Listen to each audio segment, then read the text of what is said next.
रस्ते घोटाळ्यानंतर आता बातमी आहे टोल संदर्भातली। भरमसाठ टोल देऊनही मुंबई पुणे महामार्गावर अपघात वाढत असतील तर मग टोल कंत्राट रद्द का करू नये अशी नोटीस आयआरबीच्या उपकंपनीला पाठवण्यात आली आहे। एमएसआरडीसी अर्थात रस्ते बांधकाम विभागाने ही नोटीस पाठवली आहे। रश्मी पुराणिक आपल्या प्रतिनिधी आपल्यासोबत आहेत। रश्मी, या नोटीस मधले महत्त्वाचे मुद्दे काय आहेत, काय माहिती मिळते या संदर्भात?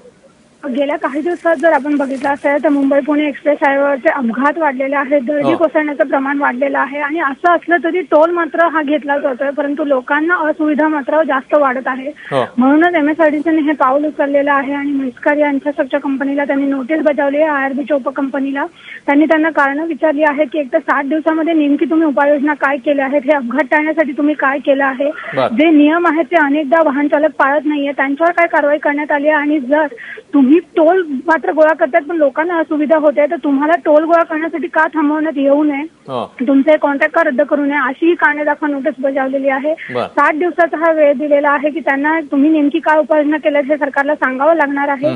आपण बघतो की पहिल्यांदा हे मोठं पाऊल आहे, कारण गेल्या वर्षीपासून असं अनेकदा झालंय। स्वतः एबीपी माझाने बातमी दाखवल्या देखील टोल गोळा करण्याला कुठेतरी बंद घालण्यात आला होता, परंतु हे प्रकार कुठेही थांबत नाहीये। परंतु आता अखेरीस एमएसआरडीसीने पाऊल उचललेलं आहे आणि आयआरबीच्या उपकंपनीला नोटीस बजावलेली आहे।